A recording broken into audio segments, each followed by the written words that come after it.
Good morning. Welcome everyone.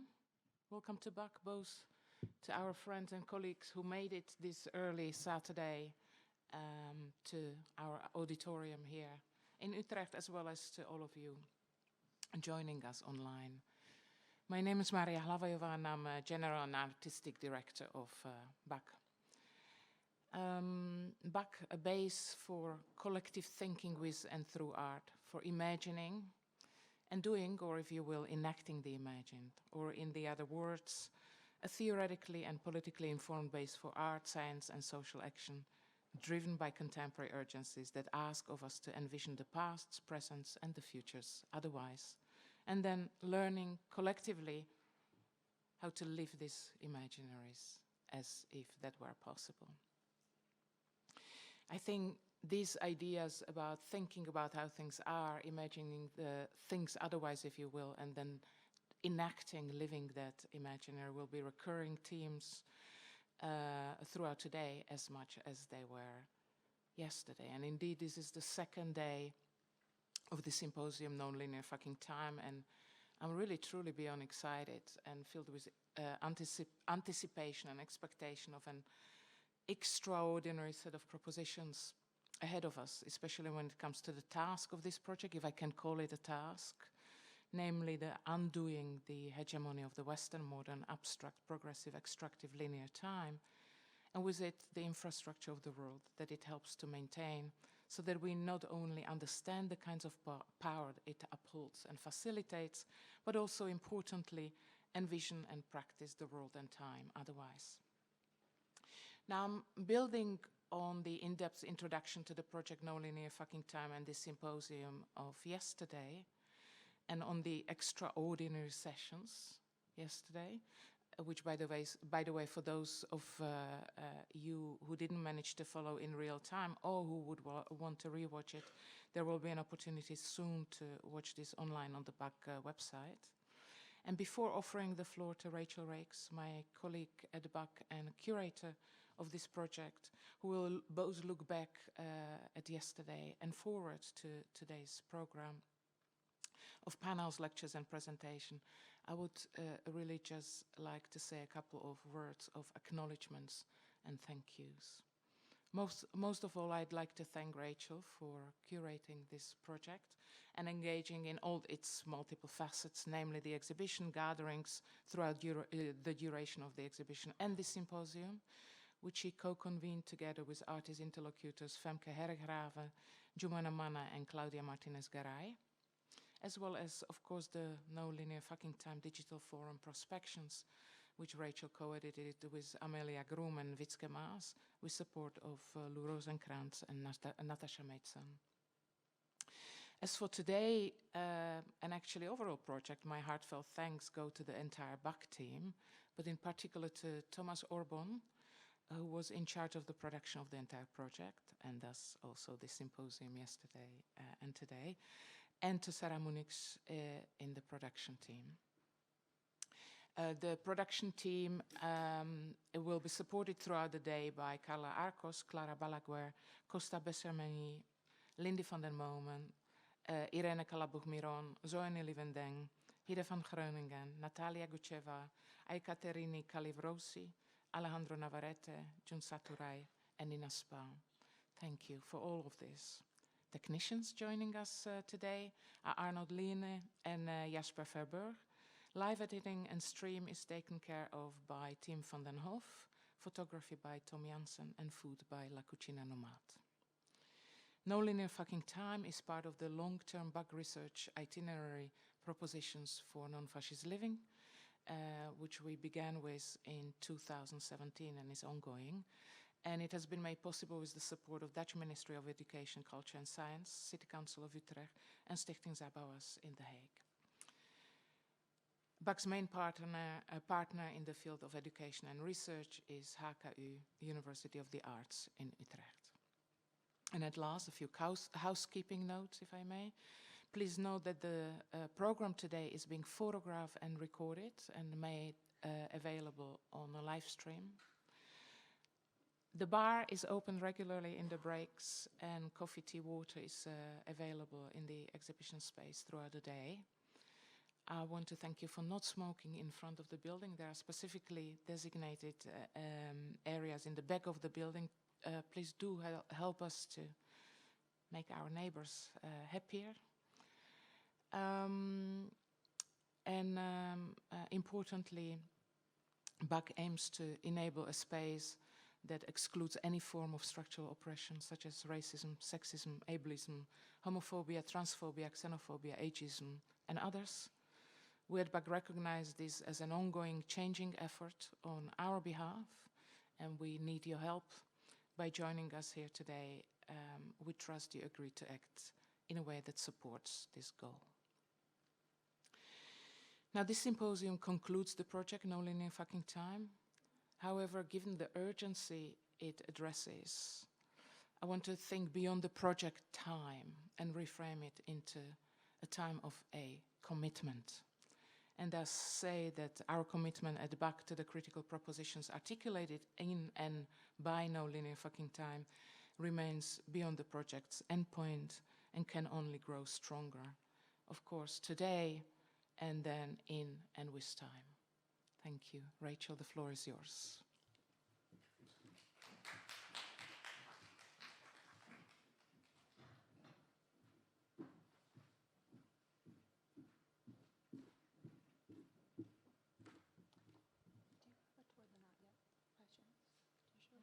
Do you have a book by chance, Toward the Not Yet? I was going to show it, but I forgot. Okay, I'll just talk about it.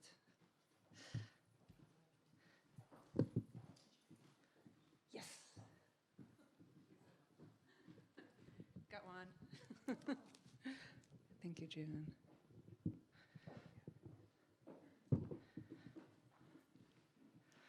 Good morning, and thank you so much, Maria. I wanted to start off by mentioning that the prelude track playing ahead of these intros was a remix of U.S. Representative Maxine Waters' legendary Reclaiming My Time speech. And this was produced by Gérald. This played recently as a part of his set for local radio station and often BAC partner Stranded FM. And we not only thought it apt to start with, but as a reminder, of course, that tonight Gérald will join us here in the auditorium for a set of time-based bangers to close the day. Reclaiming Time is also the title of an essay by Jason Allen Paisant, published on BAC's online publication platform Perspections in a No Linear Fucking Time focus, co-edited, as mentioned, with Amelia Groom. For those just joining us today, I'll briefly intro that the No Linear Fucking Time is an exhibition with gatherings, a publication, and this two-day symposium. The project gathers several methods of thinking and practice geared toward equitable and sustainable socio-temporal models. It is grounded in understanding and challenging progressive, abstract, and Western formulations of time. And this symposium engages with histories of linear time in concert with various alternative scales that manifest across different lived experiences. Temporal concepts like seed time, space-time, visionary fiction, anti-colonial agencies, and ancestral presence mingle here with historical, industrial, and financial hauntings and presence. These grapple with contemporary urgencies, as we've seen already before, such as border time, the idea of being in refuge, intergenerational debt, and blurred boundaries between labor time and rest, and the accelerated timeline of ecological extraction. Last night, we kicked off the symposium with a very present tense discussion on migration, displacement, war, and refuge with Ishak Al-Barbary, Merit Bedir, Olga Bruhakovetska, Anfisa Doroshenko, and Natasha Madison. The conversation turned to so many different uses and misuses of democracy, being a newcomer, disruptions of routines and rhythms, and ways of understanding borderedness, return, and sanctuary. We then hosted a proper launch with several guests in person for the new publication, that's why I'm holding this, Toward the Not Yet, Art as Public Practice, published recently by BAC and MIT Press.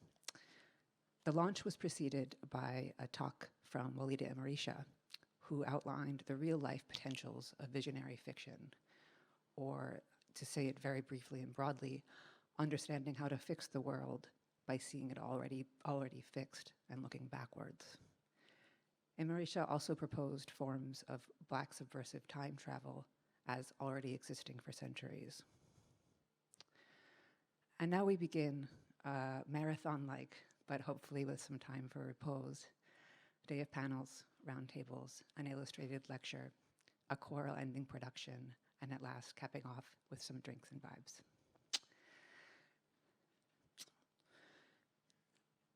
The project, as you can see already, is marked by its collaborations. And today's discussions complement each other and kind of transition through different aspects of anti-linear time and alternate ways of living. The No Linear Fucking Time project overall began from a constellation, including Jumana Mana, Femke Herraven, and Claudia Martinez-Garay, who all are here today, along with the existing knowledges and practices here with my colleagues at Bach, and then expanded, of course, into this much larger constellation. We begin the day with a conversation, the Techno-Colonization of Time, on clocks, zones, and regimes of precision, featuring artist Yuri Pattison, who's also part of the show, and researcher Evelyn Wan.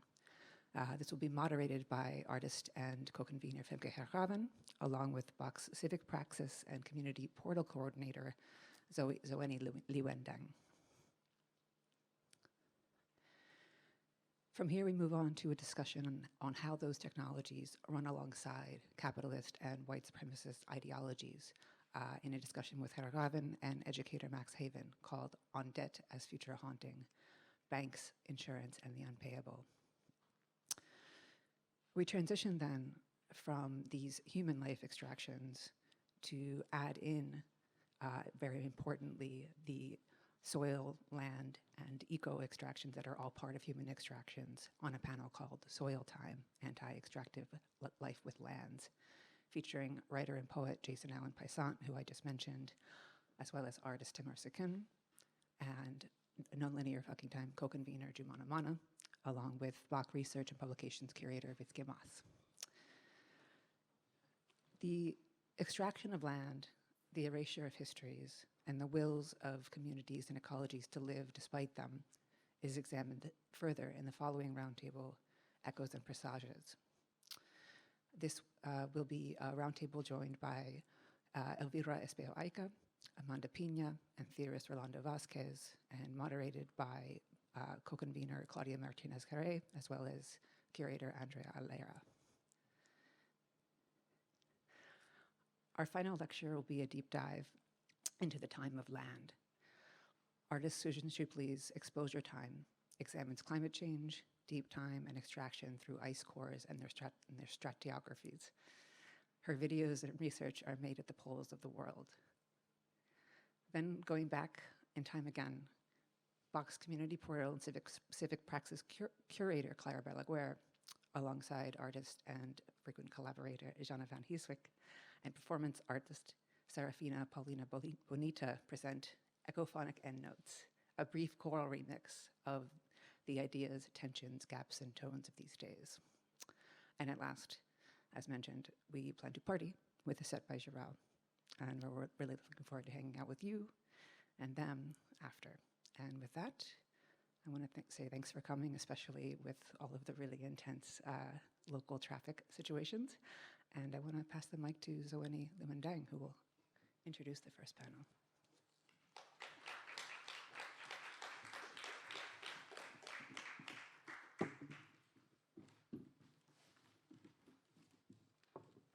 Hi, good morning, everyone. Thanks for coming. Thanks for getting up early. I'm Zoeni. I am the civic praxis coordinator. And actually, it's funny when I was talking to Grace from the Basic Activist Kitchen, she's talking about fermentation and how organisms and this yeast and bacteria actually have the interaction that is beyond this kind of regime of precision of time. So we can't really impose or predesign certain kind of time onto fermentation. And that's how she understands we as community portal work with community as well. But relate back to this panel, the panel title is The Techno-Colonization of Time on Clocks, Zones, and Regimes of Precision. So this presentation pairs artist Yuri Pattison, whose work World Clock is part of the exhibition, with industrial and algorithmic time researcher Evelyn Wan. Through artistic and discursive methods, Pattison explores the relationships and entwined histories that the development of precision timekeeping share with exploration, colonial conquest, and extraction. Wang, meanwhile, looks at clockwise and anti-clockwise motions embedded in folk beliefs, witchcraft, and early science technology in the West, alongside other narratives in the development of contemporary internet and data infrastructure, which build upon the colonial capture of time and capitalist time disciplining. Oops. So Yuri Pattison is an artist with a focus on sculpture, video, and digital media.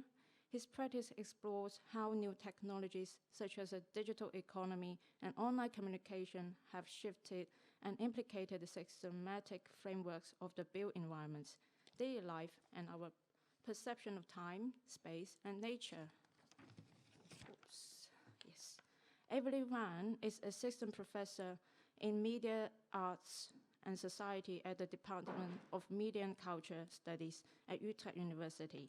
Her work on temporalities and politics of digital culture and algorithmic governance is interdisciplinary in nature and straddles media and performance studies, gender and post-colonial theory, and legal and policies research. So without further ado, let's welcome Yuri and Evelyn.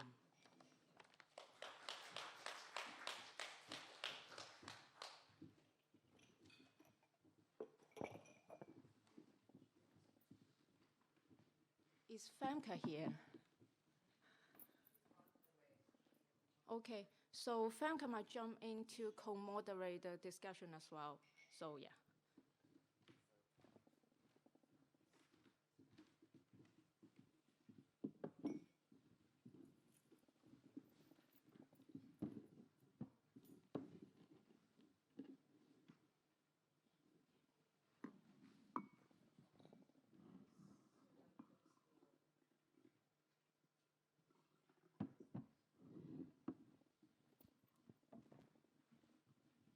Hi, good morning.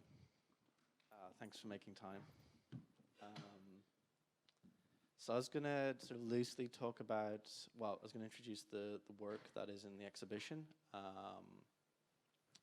talk about some of the, both like the, what's technically happening and how that links with my own sort of conceptual interests, and then link that into this sort of wider body of research that I've been conducting for, I guess at this stage, 4 years, but also I've noticed that, you know, throughout all of my work over the last sort of decade, the temporal has always sort of existed in some sort of meaningful way. So just to give you an overview, so this is the piece that's outside. It's actually one of a series of works that use precision timekeeping devices in different formats, different ways.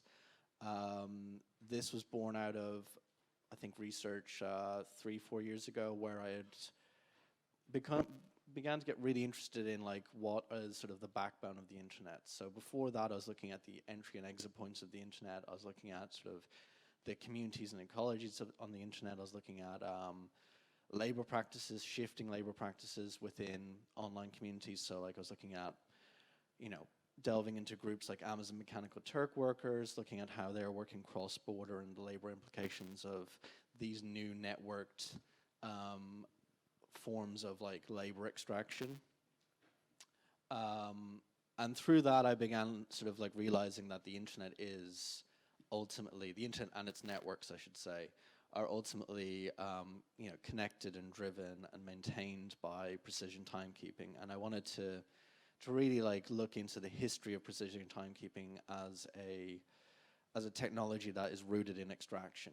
So it sort of has its roots in colonialism. The British Empire was like hugely and vastly expanded along with other European empires by the advancement of precision timekeeping that allowed for the exploration of the world, and allowed for then the exporting of Western time to those colonized territories. So within this work is a chip-scale atomic clock, which is a relatively new device. It was developed by DARPA, I think, from the 1980s onwards as a project to scale down the very, very efficient, very, very precise cesium atomic clocks that had been developed. And these were devices that went from the size, a bit like the history of computing, went from the size of rooms to the size of suitcases. And now you have a device that is, you know, smaller than a phone. And you see this sort of like, you know, progression of like miniaturization within this. And DARPA was concerned about, or, you know, focused on developing a very precise timekeeping device that they could embed in precision navigation systems within missiles, drones, and also to connect it to satellites. So it sort of became, these devices became the backbone of the GPS satellite network. So I was interested in that sort of like broader history, really like making those connections. Within these works, there is this sort of other aspect where, you know, my approach is not like a straightforward scientific process. It's about sort of breaking these sort of like givens within technology. Like this precise timekeeping is something that we just sort of unequivocally accept. And I'm interested in the fact that it sort of progressed to a point where it is more precise than the movements of the world. So then we have to create like fictional sort of calibrations for the natural world. So like things like leap seconds are created because we've gone past the natural order. And I'm interested in like questioning all those like really basic questions, and then also questioning you know, the larger fabric within that. So these works take this chip-scale atomic clock and they process it through a custom series of circuits which make the audio signals audible. So they're way, way above human audio range, apart from one of the standard timekeeping signals, which is a 1 pulse a second pulse, which is kind of like a heartbeat. But the other ones are all like way above human audio range. They're not meant to be heard. They're like, you know, mechanic frequencies. And the purpose is to sort of break them down to something that's more, you know, natural, more tuned to both, you know, the background frequencies of the world, the background frequencies in the human body. And as I said, some of this is a subjective, some may say pseudoscientific approach, but it's sort of one that I see as more poetic, going with sort of like tuning the audio frequencies to like the space, to like the human body, to something that like is maybe oppositional to what this sort of like black box device that is a chip-scale atomic clock. I also became fascinated with the fact that these devices are clocks without faces. They just exist in the mere present. They're just there to beat and tick forward. And I'm interested in that sort of like, you know, very, for me, very spooky quality of a device that merely exists or reminds us of that sort of like ticking forward without any sort of like, you know, past or future sort of indicated. So this work functions with what a local chip-scale atomic clock, normally a device that would, you know, there's many of these devices floating above us in satellites. But as I said, these devices are also embedded in drones. They're used for extraction of natural resources. They're used in high-frequency trading, in any sort of transaction. If you bought like tickets online for like a big concert, it's probably connected to a network time server that then is connected to some sort of like local atomic clock to make sure that these transactions go through efficiently. So I'm interested in how it links together all the fabric of our like modern world. And these works became very timely. So this body of research, I guess, preceded the pandemic, and I think a lot of people became aware because of the pandemic through the failings. It's kind of like that, like much abused and misused sort of saying that it's easier to like imagine the end of the world than the end of capitalism. I think the pandemic, through its failures of, you know, of supply chains, it made obvious how when these structures don't exist, when your package doesn't arrive on time, it sort of like reveals the mechanisms in very interesting ways. And I think people became very aware that, once, capitalistic time sort of paused for like I guess a lucky subset of people, for a lot of people it didn't, it sort of made people aware of like how these things function in a much more meaningful way. But yeah, this work sort of like is a meditation on a lot of those things. But as I said, it traces a history that's like before that time, and it sort of traces an interest that I've had in these like much bigger structures that like very much influence our day-to-days. So I'm going to play. I should also mention that there's some other things like obviously GPS time is incredibly loaded in geopolitics, and within what are known as GNS networks, the basics, what we know as GPS commonly in the West. There are actually many different networks. There's a Russian satellite network. There's a separate American network, which is the one we know as GPS. There's a European network, and there's a Chinese network. This work has a local time, a local precision atomic time, and also pulls from GNS time. It pulls from two different networks. The receiver at the top of the work pulls GPS time and pulls time from the Chinese network. And it's meant to comment on these sort of like also geopolitical anxieties that are built into time and timekeeping technology. And then within that, there's also the anxieties to do with geopolitics and networking. So like we see this with Western governments being more and more paranoid about like 5G networks containing Chinese pieces of infrastructure. And my work is sort of like breaking down these like really boring bits of infrastructure and sort of like showing you that they're, or hopefully illuminating that these are like actually fundamental to much bigger sort of narratives and stories. So I'm interested in like the paranoias around like 5G networks and how they can be used to spy on Western governments.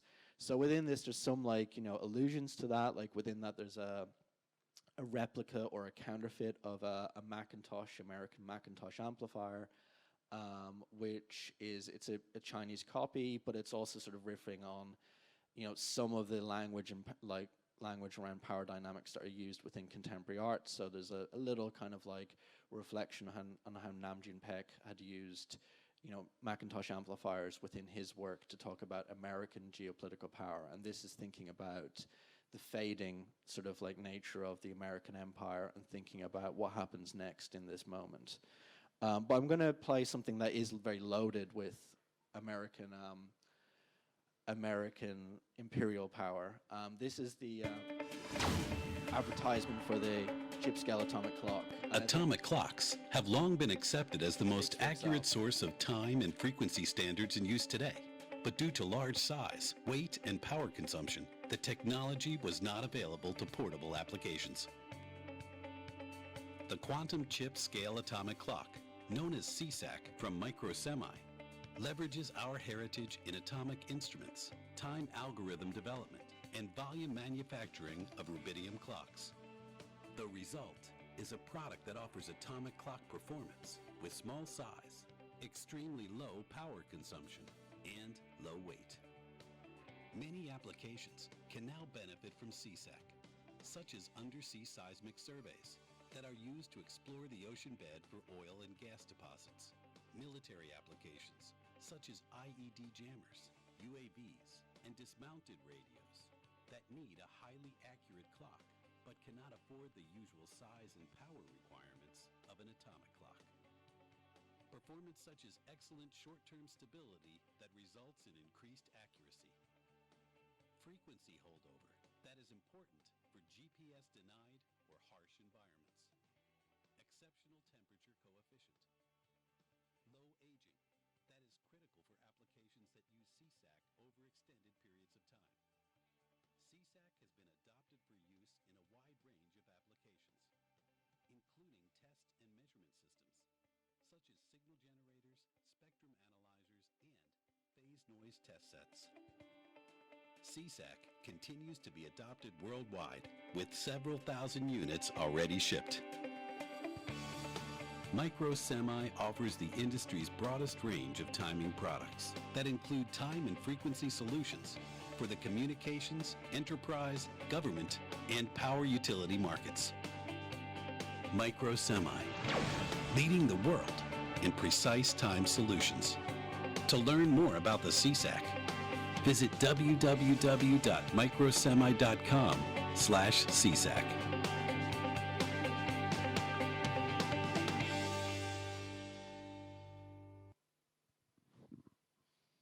Yeah. So that video, having done a lot of research in that space, that video sort of like I guess calcified, I think, a lot of the sort of issues that I had identified, and it sort of made me want to make works in this space to really parse all those like very, very complicated, very, very problematic geopolitical implications of like precision timekeeping, and also like really think about the longer histories, really not sort of let these things sit in the background and think about like the colonial history that sort of like that is always in the background of these devices. So what led me to eventually do was to visit this, which is I guess this could be considered the center of GPS time. So like it's as I sort of mentioned, both like the chip-scale atomic clock and GPS were DARPA projects, and GPS was initially a military project that was private. It was only for use for the US Navy and the US military to use for navigation systems for their operations, and then was made public eventually. I sort of went on this like little pilgrimage, and this was like, you know, this was in 2019. I went on this little pilgrimage to visit the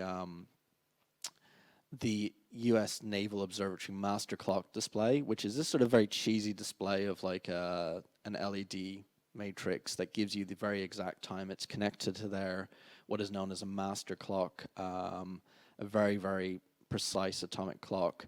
But that is sort of the origin signal for a lot of GPS time. So that's one of the main references for GPS time. And it became really interesting for me that this lives at the heart of, you know, US naval power, US military might, and the time that's propagated on our devices in the West, the time that like, you know, is displayed on our phones through like, you know, cellular networks, has its origins in this time. So in many ways, like the discussion we're having now, like the way I'm telling you about this, I had to explain why I was interested in this clock to this Secret Service agent. And it sort of like really sort of began to underscore the, I guess the sort of like, you know, again, the political power behind these things, the fact that the US master clock exists in the same space that the Vice President of the United States lives in. So they basically live in the same location. And then another aspect of these works is very much thinking about also the, you know, the loaded nature of even the language of timekeeping. So this piece has I guess a partner work, another work. The piece at back has another work which is called True Time Master, and a bit like the master in US Naval Observatory Master Clock, it relates to sort of like a problematic linguistic relationship to the sort of master-slave technology. And that's sort of been, in many ways, removed from a lot of like technology companies. There's been like a real effort over the last 2 decades, it's not even recent, to remove the language of master and slave. But in timekeeping, it still exists. Even people who like when I spoke to people who are like curators at like major timekeeping collections in the United Kingdom, the use of like, you know, master and slave was just being thrown around sort of like willy-nilly, and like that sort of like decolonial conversation, that just doesn't exist within the timekeeping community, which is, I think, also like something that's quite interesting to think about. So that's sort of like a very sort of like intense background on those works. I'm going to like sort of play out with how some of these works related to like a bigger, I guess, more poetic structure within a recent solo show. And this was like more of a rumination on like, you know, time slippage. So this is my digital recreation of a days of the week clock that's used in care situations where people have problems with like making sense of time. knowing what day of the week it is, knowing what like portion of the day it is. And I began to sort of be interested in like how there was sort of this mass experience of time slippage. And then within the show, there's other more natural allusions to like natural versus artificial versus reality, which is another, who controls time controls reality, and this is sort of an exploration of those ideas. So it's sort of, there are some ongoing pieces within the show.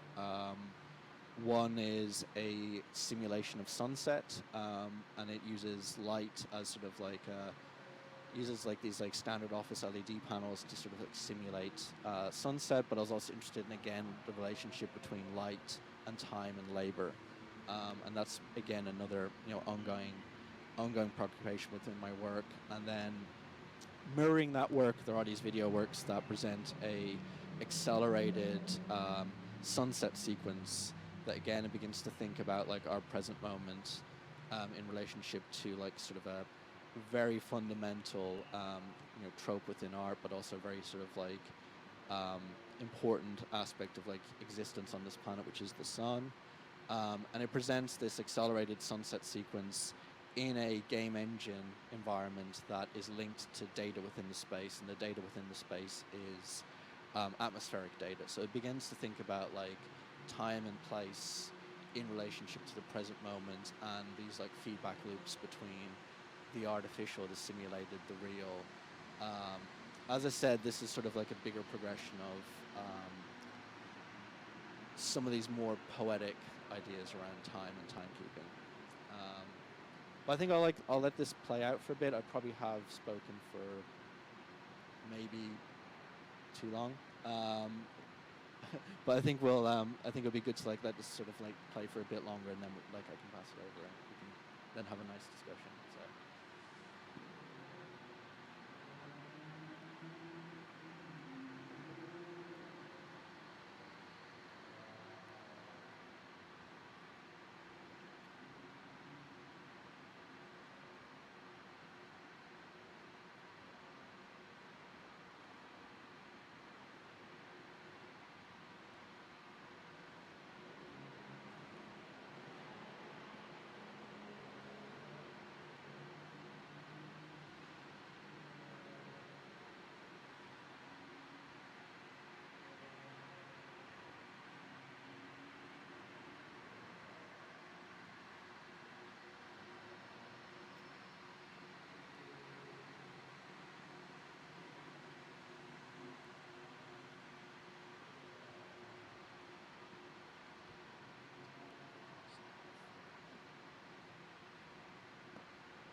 Testing? Yes. Thank you, Yuri, for the presentation. I think we have a lot of echoes, so I'm really excited. So my talk is entitled Colonizing Time, a tale of timekeeping technology, rotational movements, and murder. To give you a sense of my work is built around the triadic relationship between time, technology, and biopolitics, or more precisely, bionecropolitics, so as to understand the technological histories that shape contemporary time culture. And from a media and performance studies perspective, I'm also very much invested in questioning how historical and contemporary time regimes have affected material bodies. So in other words, how we live, how we organize our days and our lives according to prevalent time cultures, and also the people who had to die so that this can happen. In this presentation, I'll focus on two objects, marine telegraph cables and clocks, and use these to think through the techno-colonization of time through their histories.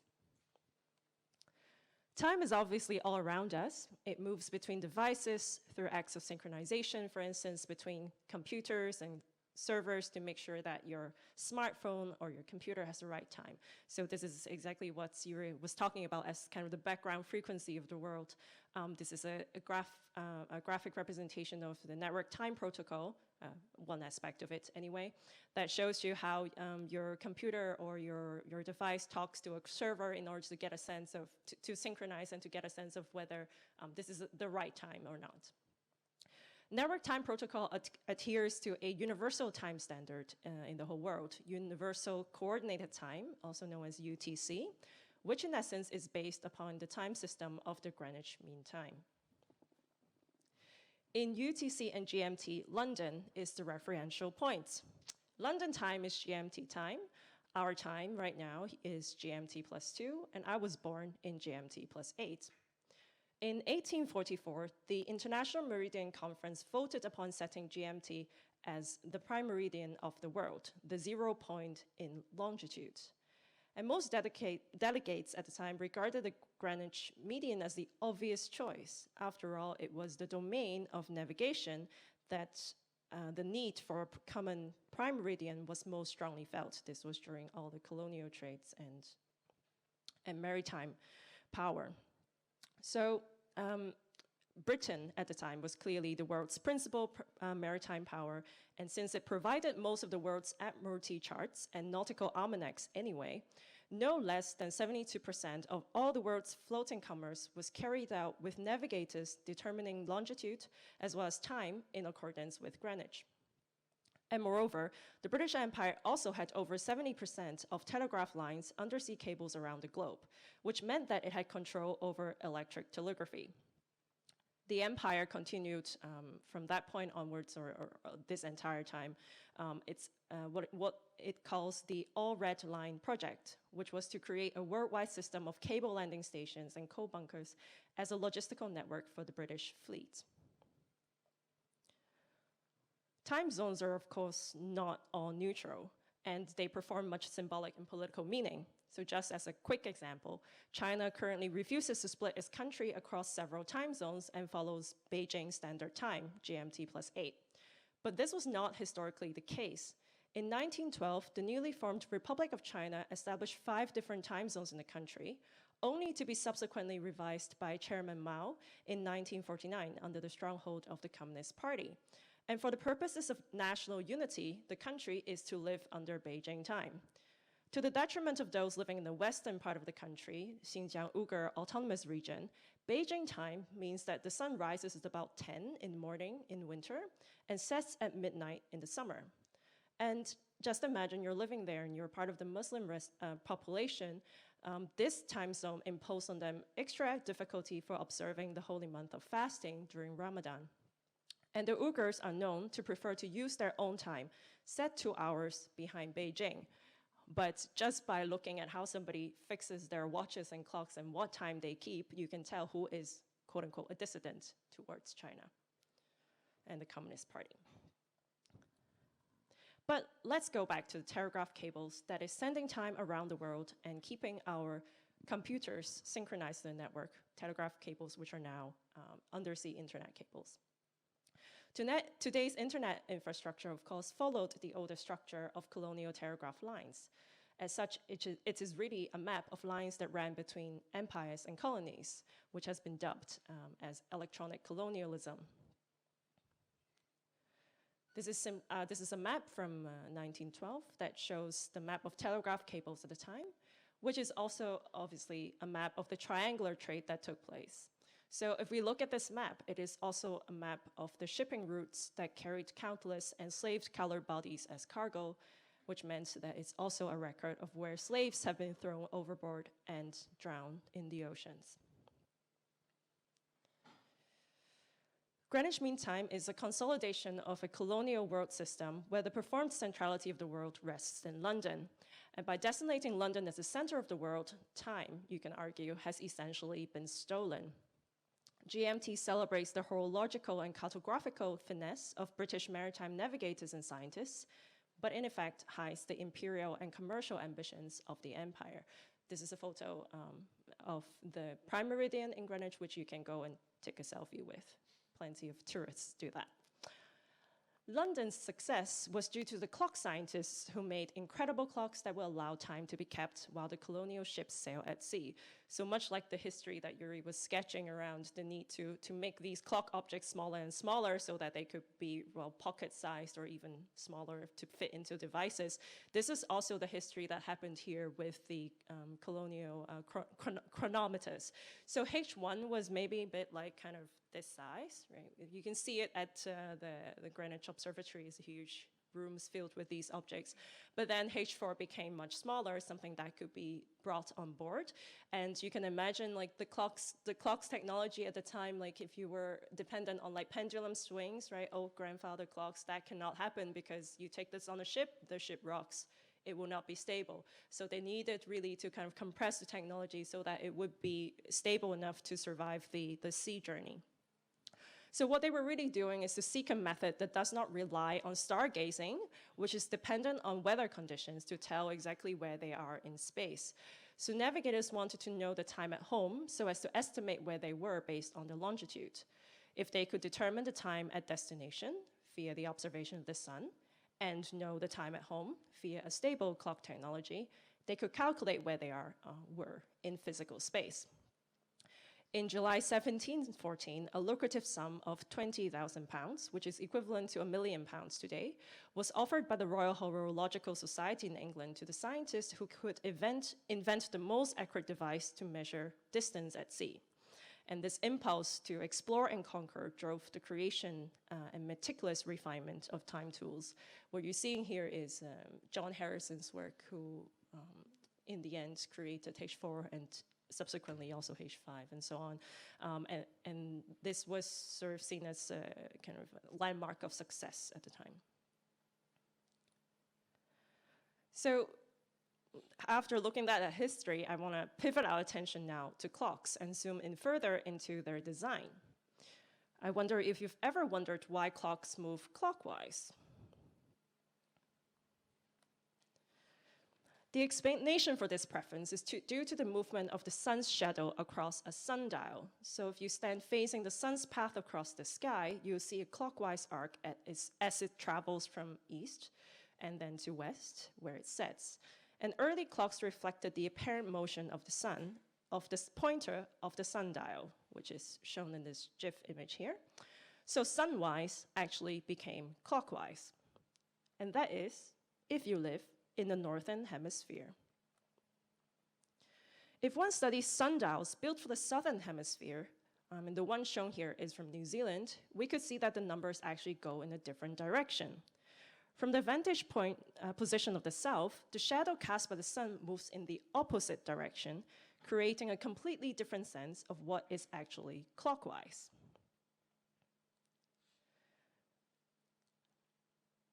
And traditionally, clockwise motion derives from astronomical observations in the northern hemisphere and from the development of clockmaking in northern European nations. But then here you see this example of somebody trying to challenge this hegemony. So in 2014, Bolivia's National Congress building received a new clock, which is completely reversed, as a statement of independence from northern hemispheric time. The then Bolivian president, Evo Morales, expressed at the time, "Who says that the clock has to turn one way? Why do we always have to obey? Why can't we be creative?"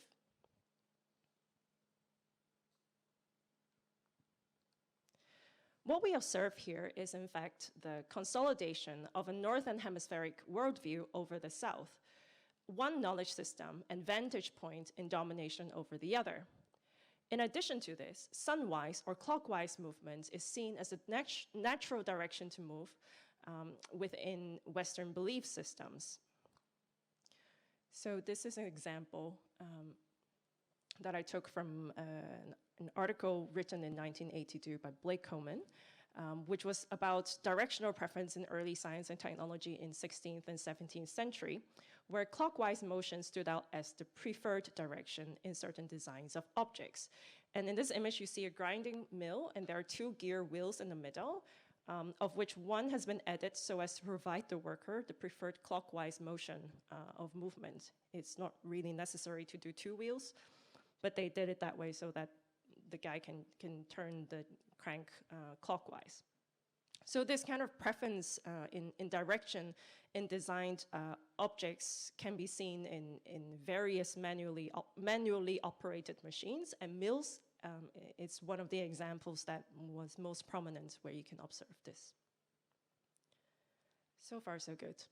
This kind of superstition is still present in our language in the meaning of the word right as correct, right being the clockwise movement, and left having the connotation of being wrong. So for instance, if I say that I have 2 left feet, it means that I'm clumsy. Leftward and anti-clockwise direction has been seen as unlucky and potentially sinister. And such a directional preference seems innocent enough until we look at the history of witch hunts in Europe in the early modern period, where a woman walking anti-clockwise in a churchyard several times could be reason enough to accuse her of being a witch. Witches were known for their counterclockwise dances. So why do they move counterclockwise? This took a little bit of digging. Apparently, the idea is that by moving against the sun, they can create friction, and thereby creating energy that can allow them to cast spells, to conjure, and to manifest. In a curious quote from Silvia Federici's Caliban and the Witch, Women, the Body, and Primitive Accumulation, she writes that the witch was, quote, the living symbol of the world turned upside down. With their backwards and counterclockwise dances, as well as nocturnal rites that challenged the capitalistic regularization of work time, witches had to be killed and eliminated for capitalist order to be established.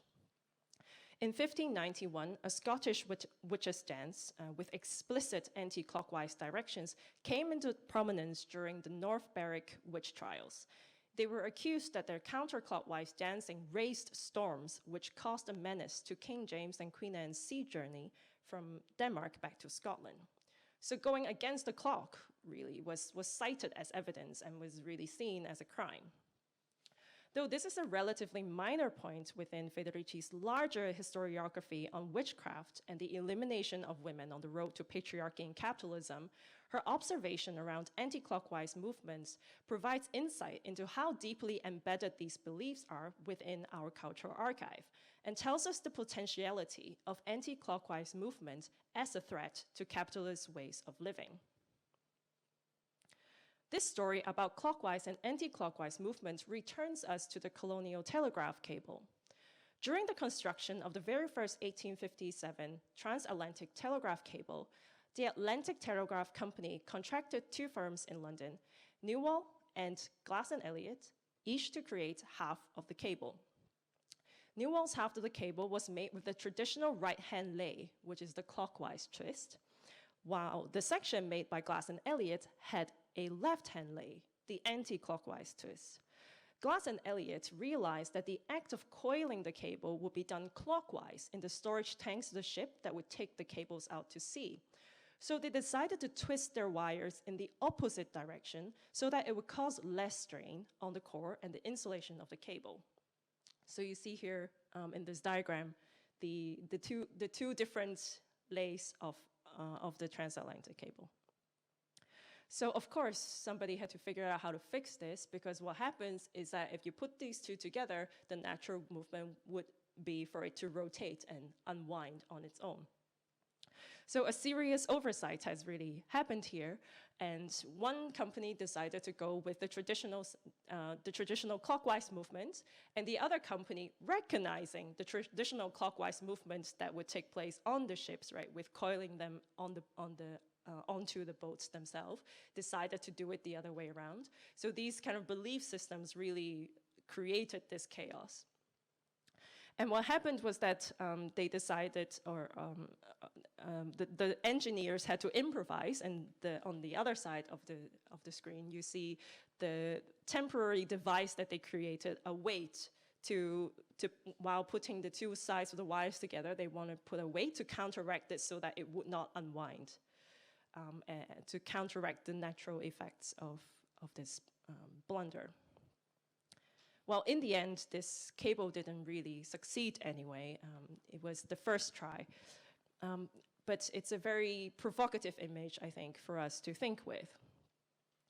This is an image of the clockwise winding motion of the telegraph cable onto HMS Agamemnon in 1857. So to show you that he's walking clockwise in doing this act. And we are once again transported back to London, the heart of colonial empire, the 0 point of time. So time zones, as I've argued, designate London as the center of the world, which is a cementation of GMT into now UTC into our digital communication infrastructure, which shows a continuation of colonial power through to today's networks. And clocks, I've suggested, with this clockwise movement, designate the domination of the Northern Hemisphere over the South. Along these directional movements of colonial shipping routes, we observe telegraph and now internet cable technology that transports, sends, and maintains capitalist time around the globe. And with the observation of clockwise movements, we see this direction ordained as the correct movement of capitalist time, that we travel forward in progress, and that we labor according to work schedules and wage capitalism that compensate labor by the hour. Providing this GIF image here to challenge you to see this as clock going backwards instead of forwards. And in this process of consolidating colonial and capitalist time and space through telegraph cables and clocks, certain colored bodies and female bodies had to be sacrificed and killed. And to this end, I ponder upon the anti-clockwise movement of the witches that go against the idea of productive time, and the anti-clockwise half of the first telegraph cable that threatens to unravel the entire system. I want to dream of us dancing like the witches once did in protest against the clock. And I want to dream of this cable on the seafloor unwinding itself, sending ripples across the entire undersea network, undoing time across the world. Thank you.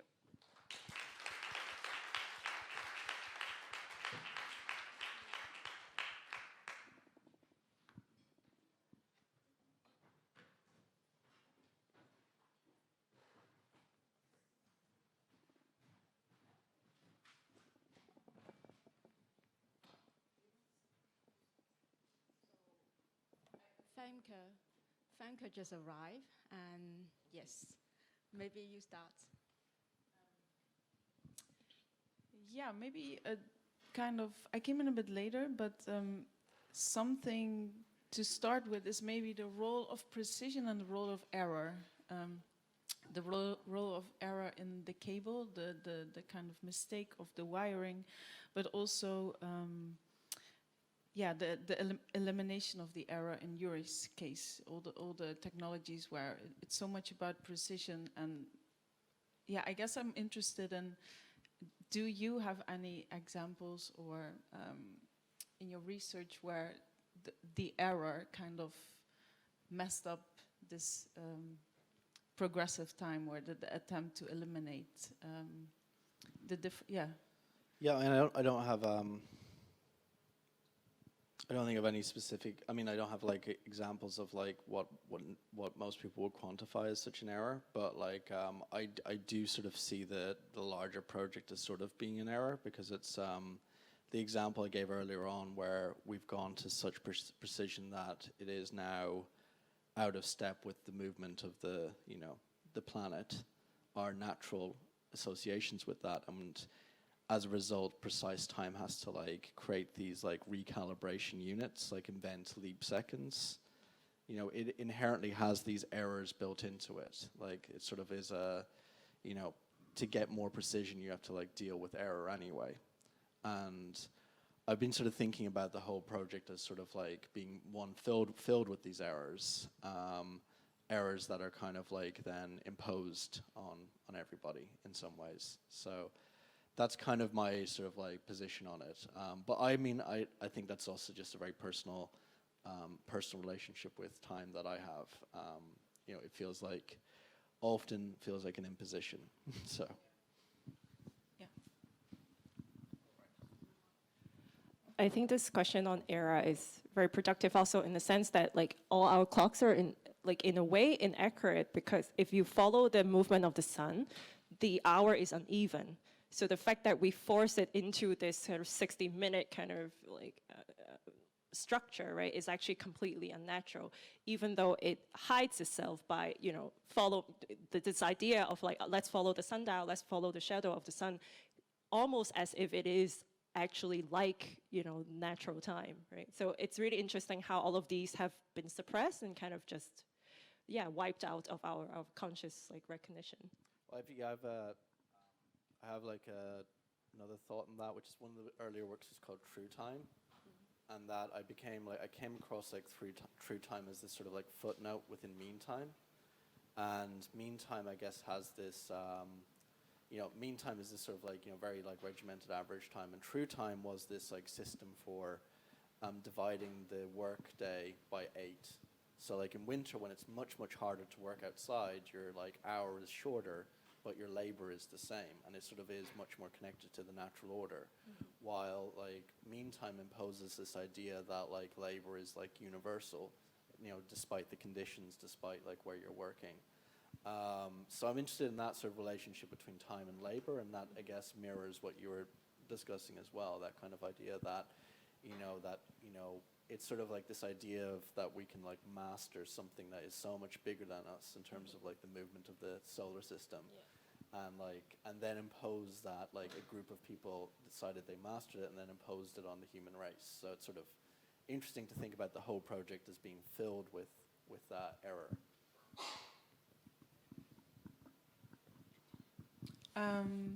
Maybe something else that was very interesting in going from your presentation, Yuri, about large infrastructures and all the technologies needed in order to create this universal time. And then in your case, Evelyn, starting from there, but then ending also with the human body. I had to think also of when I was in Ethiopia a couple of years ago, there it's interesting because time is very flexible. So every day when the sun rises, that hour is our 1 hour. And so throughout the weeks, the months, the season, the timekeeping changes, but it's very much connected to the sunset and what you perceive and how you as a human body in a way are embedded within that.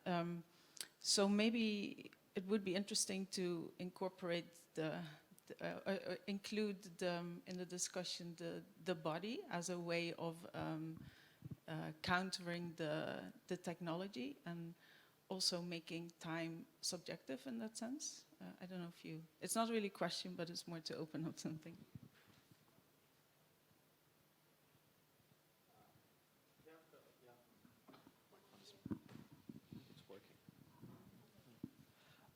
Yeah, I mean, that sort of like mirrors what a lot of the research I was doing around light, and that's what led me into time and timekeeping is actually, I was reading these, you know, it came about like a big research project to do with like co-working spaces and how they were using the mechanisms of like special effects. So they were sort of like using like research that was done into light and quality of light within like gambling and entertainment situations to keep people like more alert and more productive, and that culminated in sort of this project of like creating these artificial. It's an ongoing project called Always Golden Hour Somewhere, and it uses these like 60 centimeter by 60 centimeter ceiling panel LED lights that simulate sun. But I was like very much have been like thinking about the effects of light, and you know, again that similar research was looking at the effects of like, you know, if you actually physically witness a sunset, then it has these effects in terms of like melatonin production within the body, and your relationship with like screens or blue light actually like suppresses that melatonin production. So again, you have like this sort of like, you know, the effects of like, you know, computers and like the modern world are sort of like messing with our natural sleep rhythms. So all of these things, this is much earlier research, but all of these things connected within a sort of like bigger sort of like temporal structure.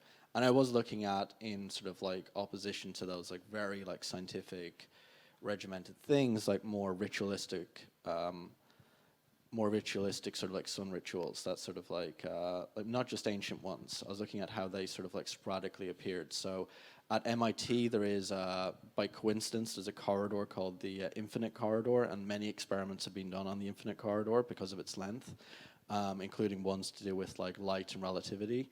So time comes into it again, but the infinite corridor happens to align on certain days with the path of the sun in a way that ancient monuments align, like Stonehenge, like Newgrange in Ireland.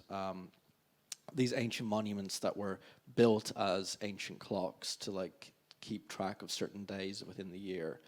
And it's a coincidence, it's sort of like an arbitrary date, but the architecture does align.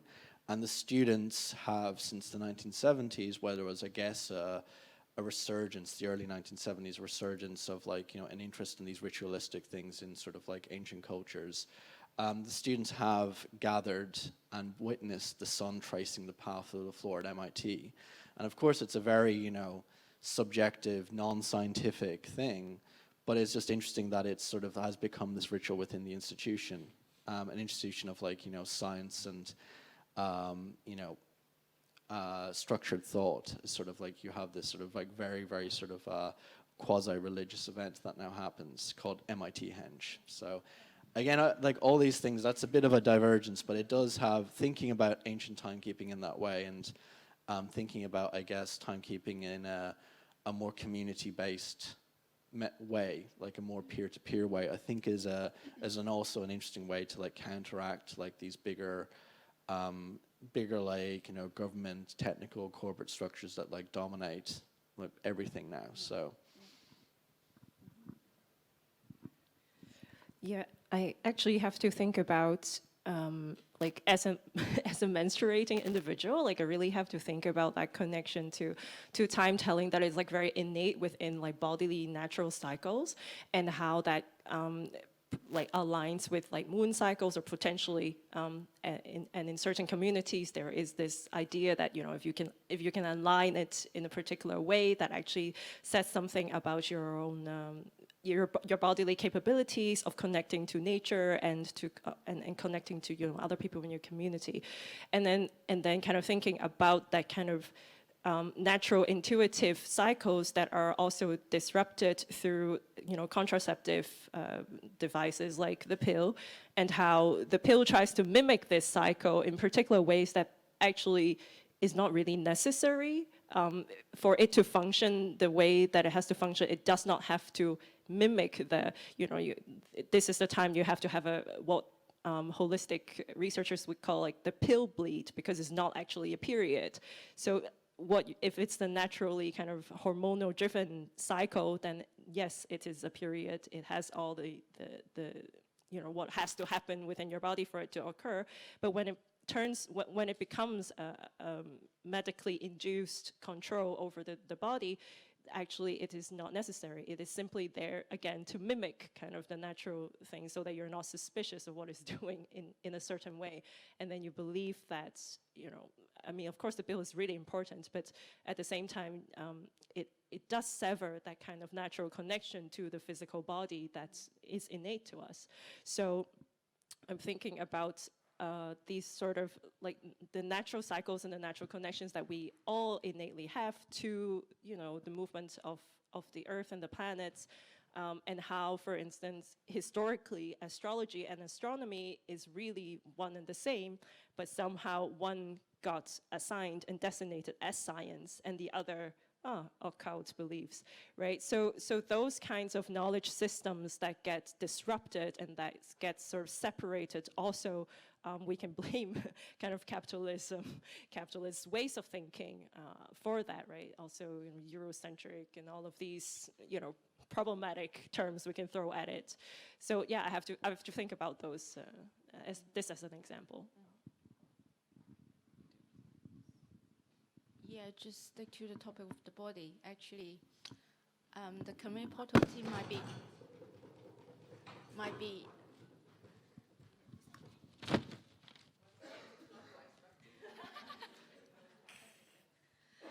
so the community portal team might be one of those who actually experience your wall clock installation for a longer duration of time, because we squat to the table there to have meetings and work sections. And actually that pulsation of the clock really influences our body. So we kind of embody this rhythm. And then June, also from Basic Active Kitchen, he said that his hobby sing with it. and then it's not comfortable at all. So it's kind of like this kind of time region really try to control not just the capital flow, but also our bodies.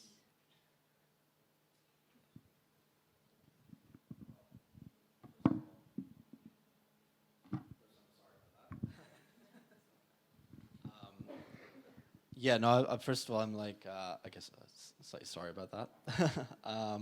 The heartbeat frequency is sort of that's the 1 pulse a second, which I mentioned earlier, which is a very fundamental timekeeping frequency.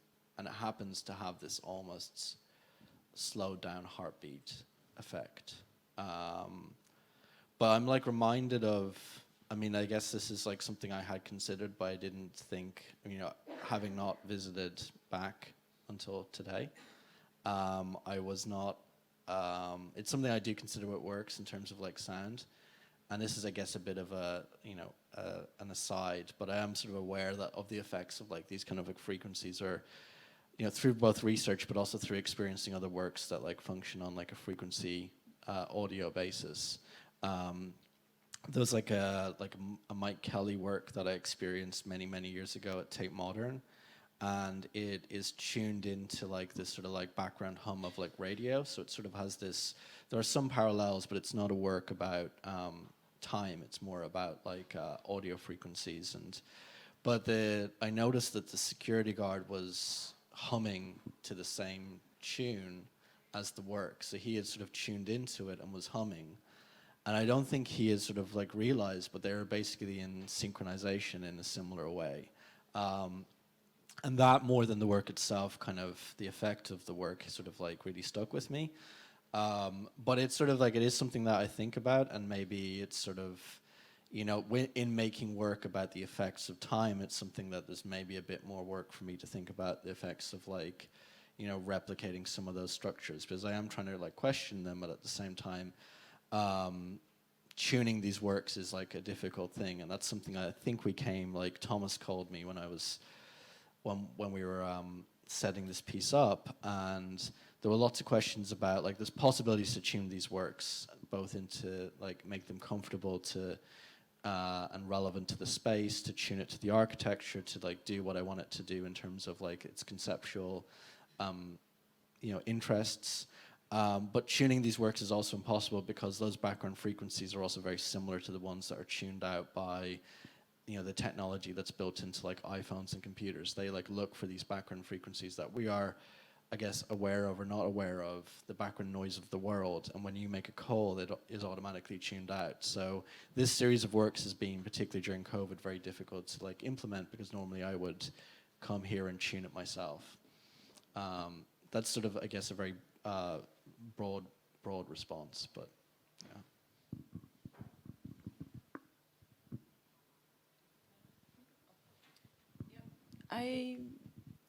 I was thinking, you mentioned on the one hand you replicate these kind of frequencies, but I guess also in your work you use feedback loops a lot, maybe also to undermine the original signal or to play with it, or in a more poetic way. And Evelyn, you also very beautifully close your presentation off with, I want to dance like witches. And maybe the question is, okay, the difficult question, so how do we do that? For both, I think you also as a maker, like how can we do that? This is a bit of a personal anecdote, but I think it also connects to what you were saying earlier about your menstruation and period. I had a baby like 5 weeks ago, and in the contraction timer that you have to keep, I keep getting these pop-ups, you have to go to the hospital now, you have to go to the hospital now.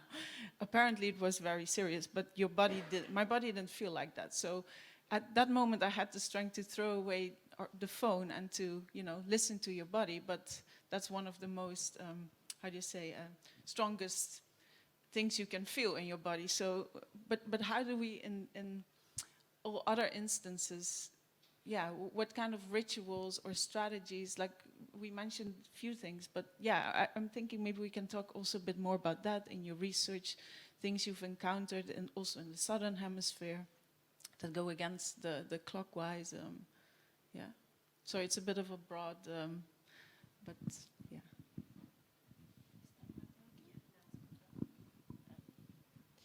Yeah, for me, actually, the two things. So interesting for you guys to talk about this synchronization with the rhythm of the installation, because what I did during my PhD when I had to write, I put on techno music, which is very like duck, duck, duck, duck, duck, duck, duck, to keep myself working. So like it was kind of my way of like hacking how time works so that I could be productive when I have to. So this is sort of what I do. If I need to get like a paper out, then I put on techno music and force myself into that rhythm, which really, really works. You can try. At least for me, it helped me with that, like, oh, okay, I'm in the zone now. I have to like, you know, do this.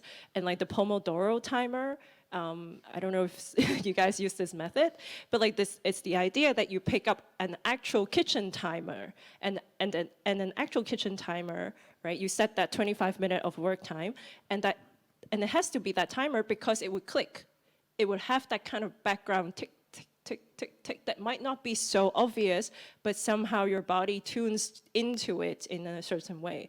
So I think about it as sort of like kind of hacking time when I have to, but then also on the flip side of that, defending my free time, defending slowness, defending fermentation, right, as a kind of practice. So on one hand, recognizing that there can be very productive things that come out of this research, but on the other hand, really thinking about, but how can I go against it? How do I go against it when I am supposed to publish or perish? So like those kinds of ideas, really like kind of setting it aside and actively resisting that urge to do it. But it's all about kind of catching myself, because I feel like indeed these rhythms and these tendencies are so present around us that it's actually really, really difficult indeed to do this unwinding, to do this kind of anti-clockwise movement. I think it's very helpful as an image, and I hope that I will somehow get there, but it is still an aspiration.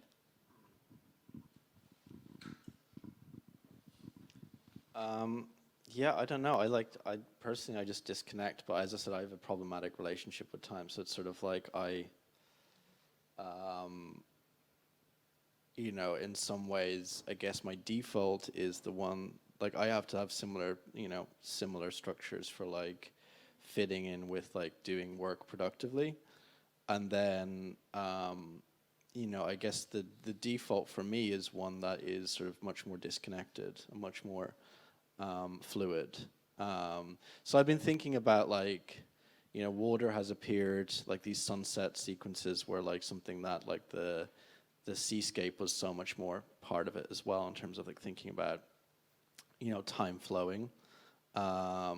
This is something I didn't show the work, but this is something that related to some of the works in the show in Dublin, and Dublin being like a river city has this like relationship to this very like, you know, artistic literary relationship to like time and time flowing, and it's something that like, you know, exists within, you know, Irish literature as sort of like, you know, James Joyce talks about like the river, and it's sort of like situated as this sort of counterpoint to like the imported British time.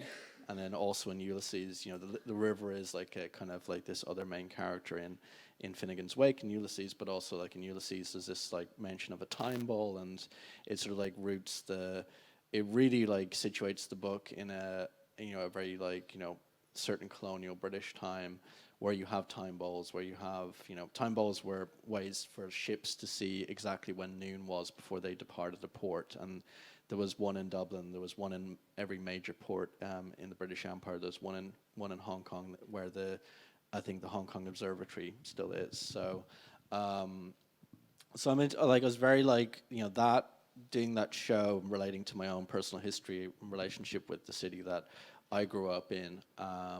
I really began thinking about like, you know, how, you know, the cities can be affected by, particularly river cities or like, you know, port cities are very much affected more by their relationship to, and the energies within them, the relationship to this like flowing of like water, and in a more fundamental human way than like, you know, the later histories of like colonialism and so on. So I think, again, living in London, I began, you know, the rituals I created was I began sort of keeping tidal time. So I was like would note tidal time would go to the Thames and would walk the Thames on land that is only visible, only walkable, only exists within the city, a territory that is public, technically public, but actually owned by the Queen, but that's another situation.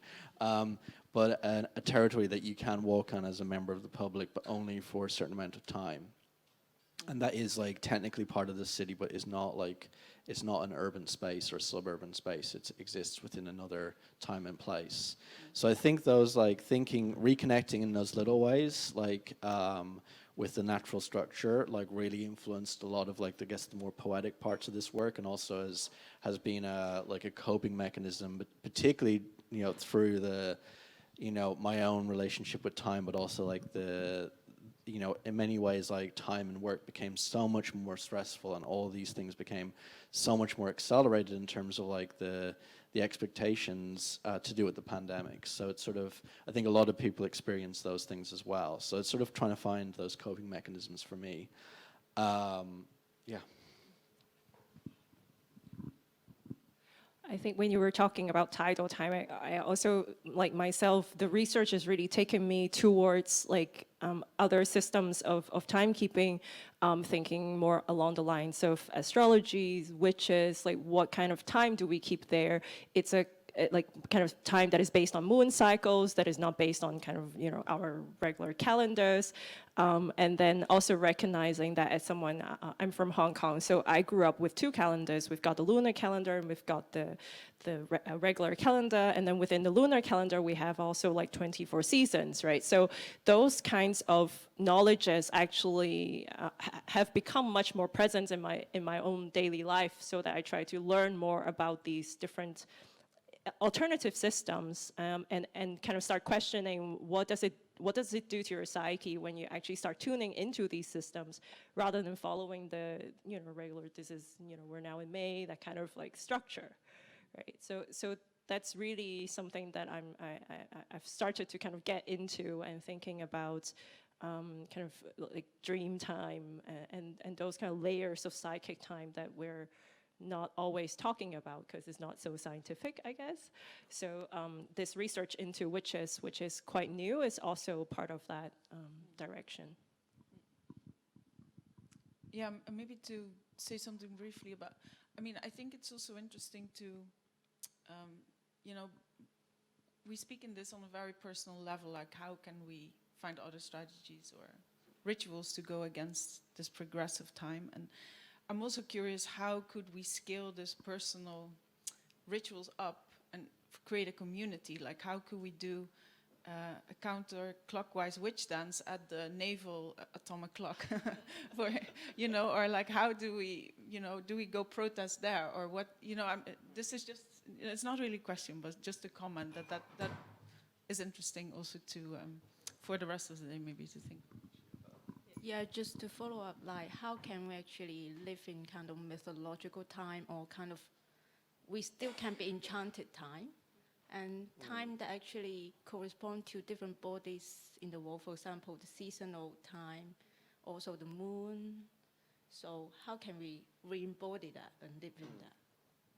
Well, there's actually there's a great anecdote that relates to almost a similar action, which is during the movement of like the suffragettes in the UK, like fighting for votes. There's like the Greenwich Observatory and also the observatory in Edinburgh were targeted. So both anarchists and also like the suffragettes targeted them because they were seen as like the, you know, symbol of like colonial technological primacy, and for the suffragettes it was seen as like, you know, masculine time. It was seen as like an imposition. It was seen as like a time that, like, you know, represented order and structure and the reasons why they were not given any rights. So the suffragettes, there was a suffragette who bombed the observatory in Edinburgh, and where like there was a master clock, and then there's like a famous anarchist bombing of the Greenwich Observatory as well.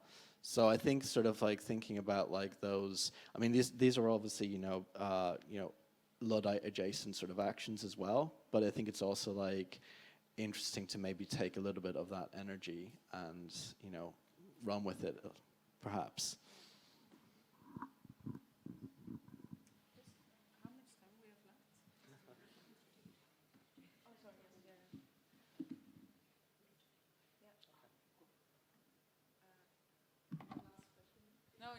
Does someone from the audience has any question? It's very hard to see that.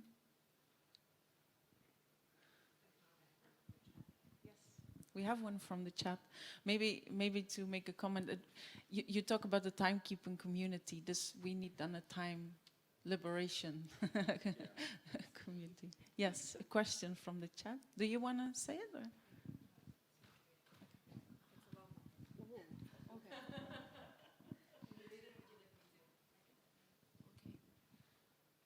Paul Virilio, in the Aesthetics of Disappearance, talks about the desynchronization, breaks, and fracturing of duration, and one's perception of reality. He starts his argument talking about pernoblacy, which is the lapses of consciousness often seen in children. Although pernoblatic episodes become less frequent in age and mostly disappear, we replace the need for the break in reality through different devices and vices. Even culture, for example, going to the cinema or theater. How does this intuitive desire of breaking out of one's reality translate to timekeeping?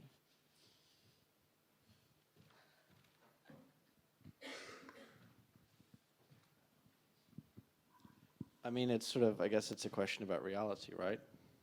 That's the other thing. It's like, but it's you know, there's personal realities, and then there's, you know, there's consensus reality that we all supposedly subscribe to, but I think we have becoming more and more aware that, you know, the consensus reality is only a very small, like, shared overlapping space. And we've seen, like, many moments in the recent history where you've seen collapses of, and questioning because of those collapses of consensus reality.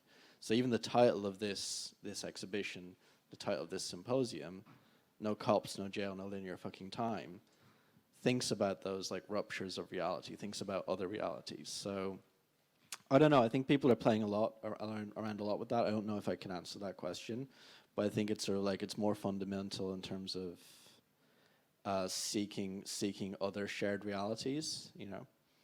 And I think there's other, you know, people are, in terms of like vices were mentioned, I think, you know, there's another reason why things like, you know, microdosing, like a re-interest in like psychedelics has become such a huge thing in recent years, is because there's sort of like a checking out. And I think it's sort of interesting to like remember like the original like hippies, the original checking out was also one that had a very close relationship with corporate structures. So like, you know, Marshall McLuhan like wrote a whole book about how most of the hippies were actually like former CEOs, and that history is sort of lost. We see it actually as going CEOs into becoming, so hippies becoming CEOs, but it's actually and it's sort of like, you know, a feedback loop of in and out. That's, yeah, I'm not sure if that answers the question, but it's sort of like it's some of that has been on my mind.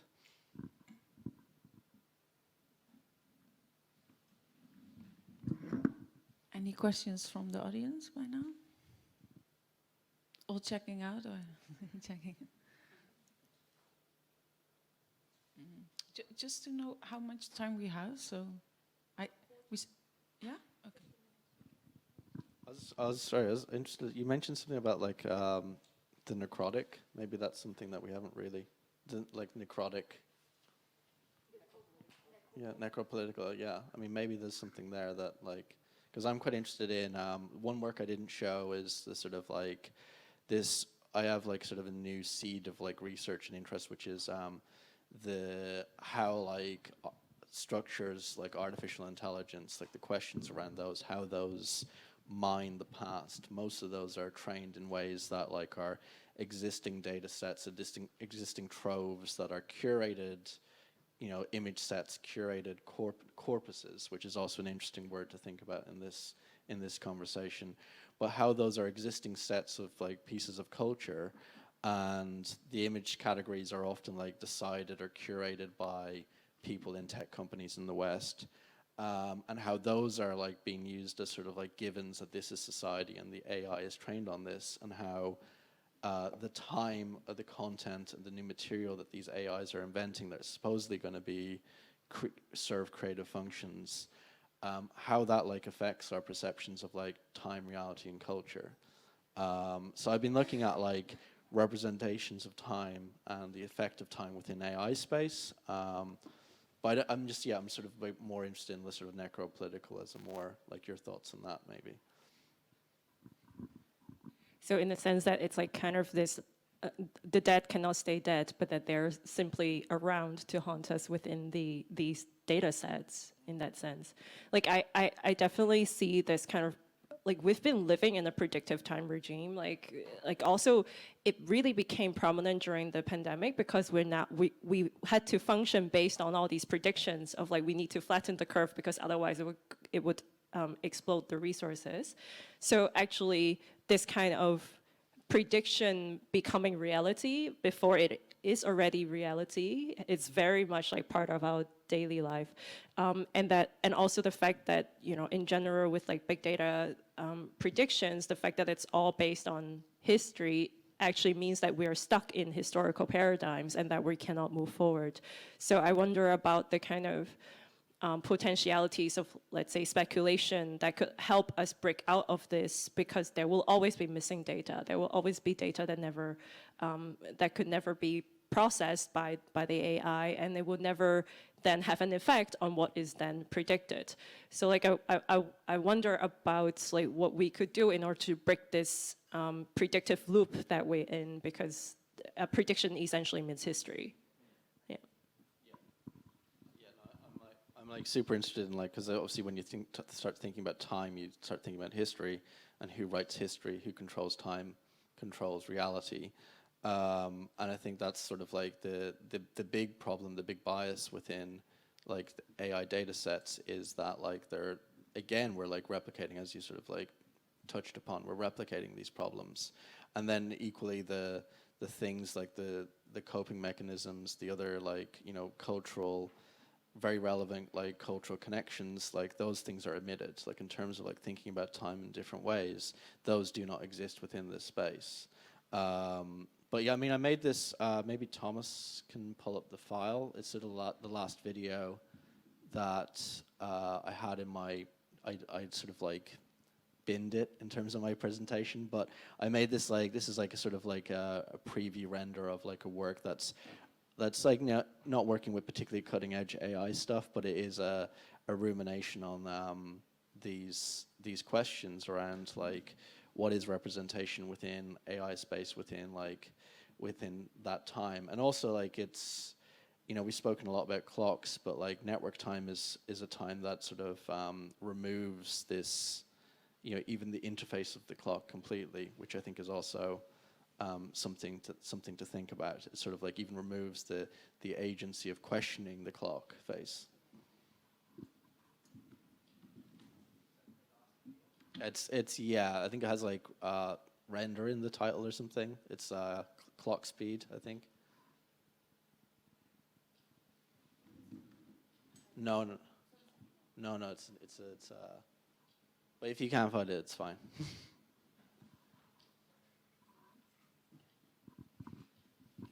I mean, in the research, German media scholar Wolfgang Ernst has talked about computers as essentially time machines. So what he said actually was that clocks have migrated into our computers, and I find that a really interesting concept. Also in what you were saying about how these clocks have no longer have faces because they don't need to correspond to human perception. So it's all about machinic time that is really embedded within the machines themselves, and that they can talk to each other. They can talk to each other in a language that they understand, but we don't actually need to have any access to it. Yeah. I use like a system called Big GAN, which is like one of DeepMind's earlier image generation systems, and one of the sort of like this, you know, time and timekeeping devices are like in there quite a lot. But it's interesting to also look at the failures of like the AI being unable to like actually represent a clock. So it represents it in this like, you know, it's sort of like recognizable as a clock, but it looks like blurred in time. Like it has too many hands. It has like the numbers are all like kind of like morphed in the wrong places. But it's like, you know, you see it and you're like, oh, that's a clock. But then it has all these other questions of like, you know, what is this like bizarre thing? And I think that's sort of like, for me, it was like a really powerful representation of, you know, how like when we get into like machinic time, but also like computer time, how these things become like hyper precise, but also like hyper abstracted. And then when you exist more and more within that space, it also like, you know, the actual perceptions of reality become more and more abstracted. And I think as a last note, I think I'm also very aware of, through other research in timekeeping, like a really early white paper like that like struck me in this research that sort of struck me as important was Oculus, who then was acquired by Facebook, now Meta. They had this white paper about like creating a new time unit that basically is an average of every known piece of media. So, you know, film is like, you know, 24 frames a second, video can be 30 frames a second, audio has different frequencies. All of this becomes a nightmare to try and sync up within a virtual reality, augmented reality space if you want it to seem sort of seamless, if you want time to seem like, you know, like it's real, in inverted commas. So they created this new timekeeping unit called the Flick, which is an average of all these, like every known archived piece of media that's been ever made in every library, every research archive. They did, you know, a huge amount of research in terms of like identifying every standard or every forgotten standard. And that was like one of the main reasons why Facebook bought Oculus, apparently. And the Facebook Flick, they published a white paper, and now you see this sort of like pushed for them to create a new reality within Meta that, you know, it's totally fucking lame. You know, you go to the office within it and, you know, all that kind of stuff. But it's interesting to think about like they're a bit like how they have like warped reality in terms of like, you know, elections, in terms of all these other things. They are trying to like, you know, create a space where they have full control over perception of reality. And I think that's, you know, this is like a new mining of, I mean, other people have written about it and spoken about it in much more meaningful ways, but it's new mining and sort of colonizing of the internal space that I think we have to be like hyper aware of in terms of our relationships with like even traversing like simple things like, you know, Zoom meetings and all these sort of things. It's sort of, it's become so pervasive. Any questions? Still not? Yes.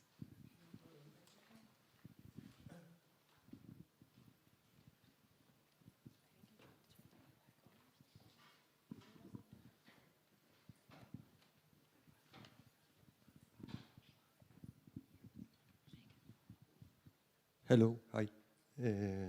Thank you for such a broad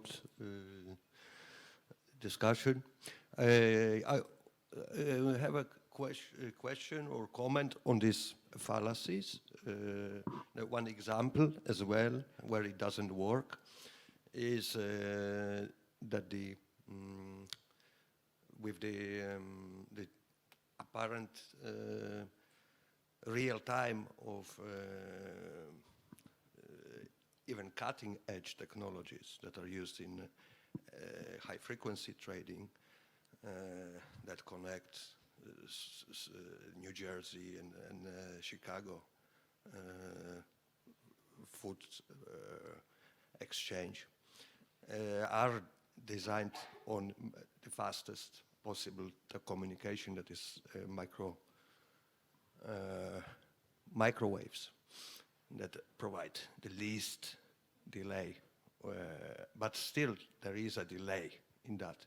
The high frequency communication is not immediate. There is some delay, and there is, if anyone interested can look into research by Donald Mackenzie in Edinburgh, who claims that even more, the microwave communication apparently falls victim to weather conditions.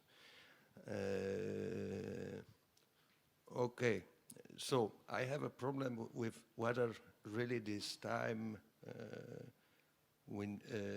okay, this is one comment. I have also another feeling that this is just an apparent flow because of time, because we don't live the density of the time, if you compare it to economy. Yeah? I was observing that when the epidemic started, right? The economy in Europe shut, while in the southern hemisphere, yeah, in Turkey, the production continued, yeah, 24/7, no problem, nothing stopped. That's, I could say, we have different economies. When we speak of an economy represented by GDP, it simplifies that you have somewhere economy of scale that has very different productivity of economy of, let's say, financial capitalism that we have in Amsterdam or in London. Yeah? So maybe I could kind of ask for maybe even more provocative question of saying maybe we should synchronize more because maybe it's a lie that is connected, that we are connected. It's just wiping, polishing the surface that we live in the same simultaneous time. Well, we don't live the same time that people who are working in factories in Istanbul, yeah, or wherever, who produce the goods for us.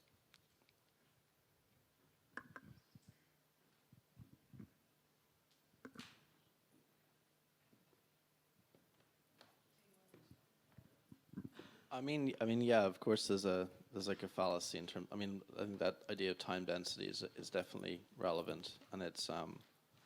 I mean, when you know, I think I sort of like alluded to that in terms of like some people experienced a disruption in time in terms of the pandemic, and some people didn't, and that happened within our cities. You know, like the delivery drivers, the people that continued to work through in like very low-paid jobs, putting themselves at incredible risk. I think that's also, worth keeping in mind.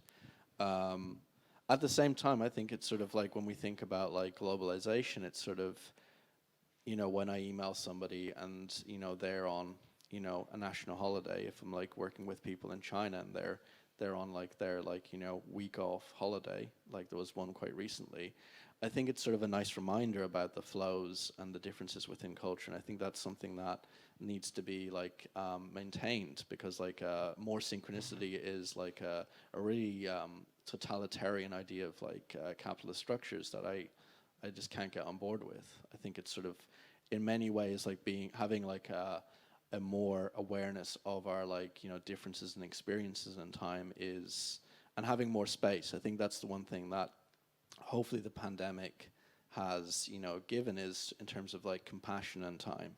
And that's something that is sort of like the human qualities within compassion and time, and the human being more important than, GDP or like production or all these different things. Because otherwise, what is this for? That's sort of my position on it. I think your point about the pandemic is also really important, also in terms of thinking about the kind of massive amount of grief that is going on, and that grief takes on a completely different layer of effective time that goes completely against productivity and goes completely against these kind of like capitalistic structures. And how do we actually make space for those moments and the need to actually come back to it? And then the idea also that this healing is not linear, is not that, someone close to me passed away and then at some point I would be over it. Like, that is not how that works. It's always this cyclical like continuation that, you think about this person, there is an anniversary, there is a birthday, there is a death anniversary, right? So all of these moments are always cyclical in nature, and that we actually need to tune more into those rather than the kind of linearity narrative that we're so familiar with within capitalistic time.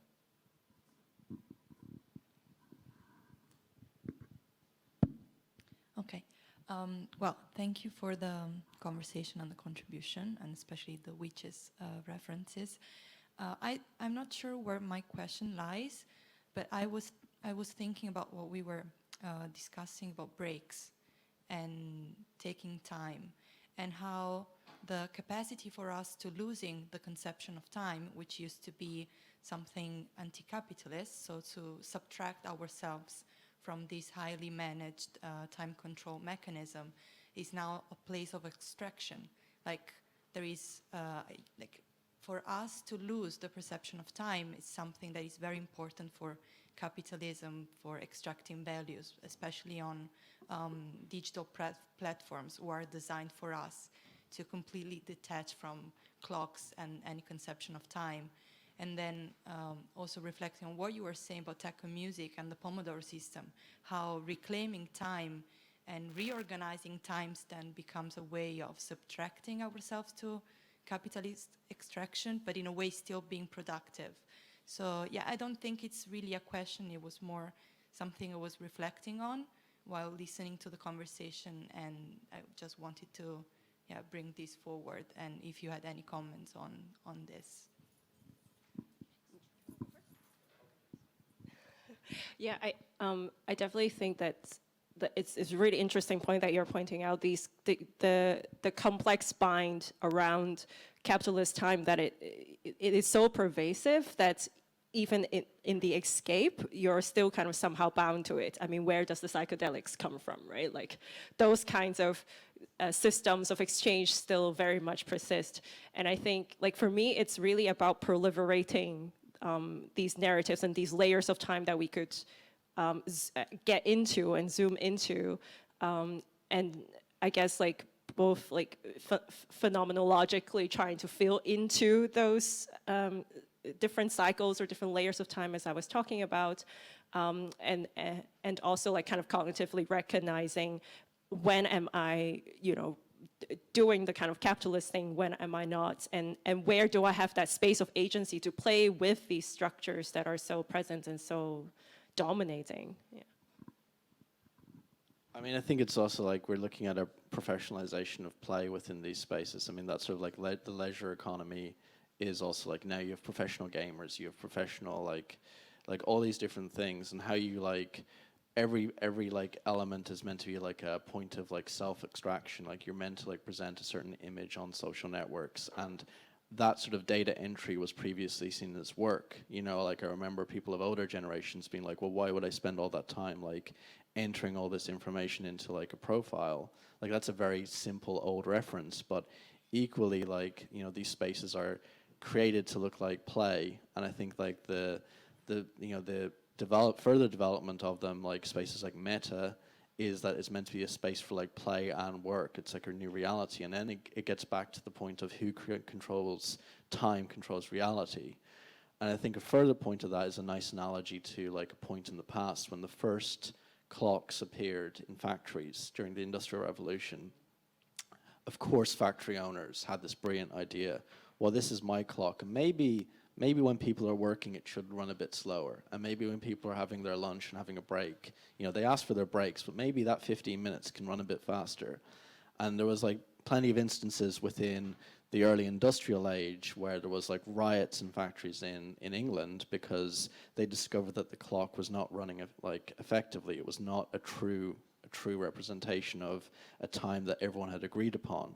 And now we're entering into a new sort of like very complicated, exchange, a very complicated relationship with these new spaces, and we don't know exactly how they function in terms of agreed time or what that agreement even is with the people that run that new reality. So this is something that is an ongoing negotiation, and I think it's something that is only, the only way to like really sort of like fight against it in a true way is sort of to look within, as you sort of like pointed, to find these moments within like personal history that are not traced within these like more formal shared boundaries. So I think it's sort of a community effort in that sense.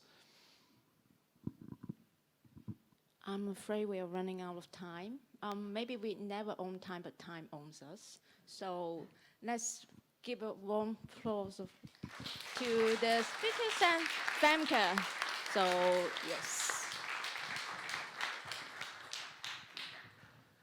And I'm coming up here not to introduce the next panel yet, but to give you all a 5 minutes break here in the audience and those at home We'll take a brief pause. Feel free to get a coffee or tea and come back and see you in a bit. And thank you again so much.